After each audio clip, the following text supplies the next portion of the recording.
The NBA season is officially over. The New York Knicks just won their first championship in over 50 years.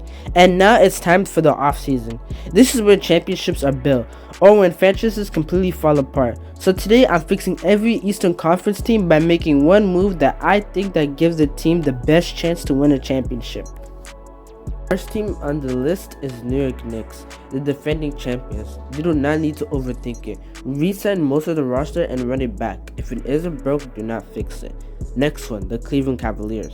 The Cavaliers already have a championship caliber roster, but they keep falling short in the biggest moments. In free agency, I'll go get LeBron James if it's possible. Even at 41, he's still clutch and brings playoff experience to the team. Next one, I'll also trade Jared Allen to the Pelicans for Trey Murphy III. There's no point having two big men who do similar things. Murphy gives them shooting, spacing, and defense, which they desperately need. The next one on the list is the Philadelphia 76ers.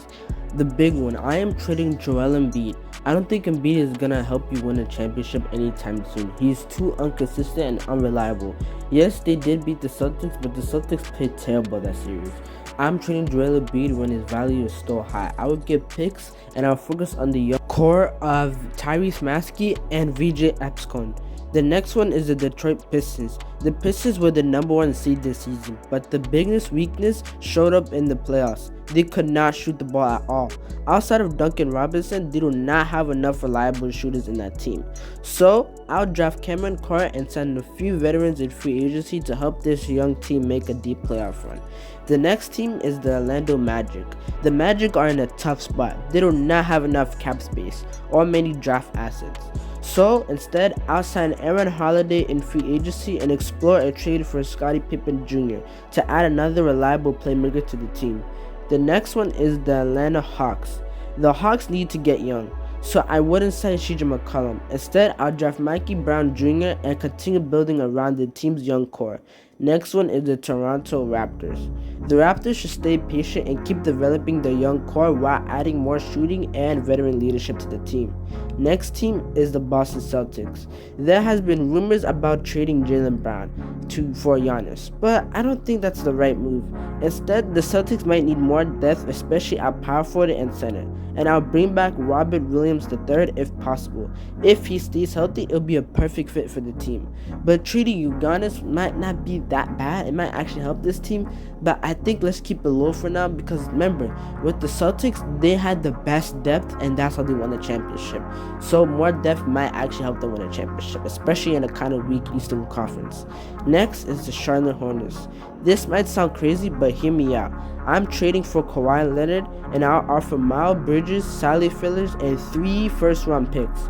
If the Hornets want to become real contenders and not just another mid team that goes to the play-in every year, they need to take a big swing and get Kawhi Leonard. Give them a superstar who can change everything in the playoffs when he's healthy. Keyword, when he's healthy.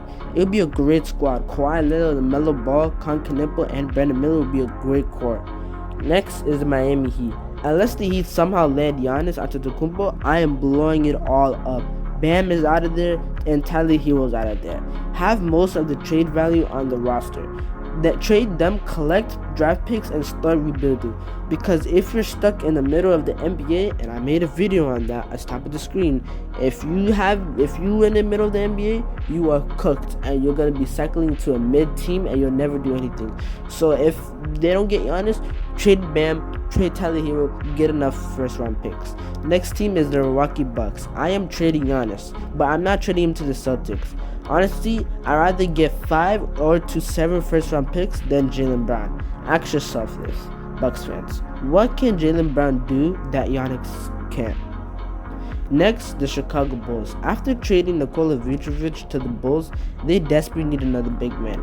I'm drafting Caleb Williamson. I love to sign Mitchell Robinson or Robert Williams III, but I'm drafting Wilson. This is the cheaper and smarter option since they already have a high draft pick. Next team is the Brooklyn Nets. The Nets should just trade up in the draft. If they can't, I'll draft Mikey Brown Jr. Then I'll add a few veterans in free agency to help out the young core, even though the Brooklyn Nets are kind of cooked. Next team is the Indiana Pacers.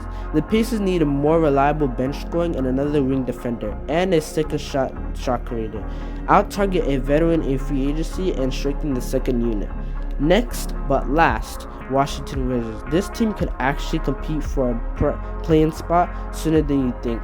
They already have Trae Young, Alex Sarr, and the #1 pick. I would use that to get Dylan Peterson, especially with Alex Sarr and Dylan Peterson and Trae Young and AD. If he's healthy, that would be a great team right there. And I think they can go in the play-in, or hell, maybe even get the 5th seed. Anyways, that's it. If you want to see the Western Conference Finals, give me 10 likes on this video. See ya.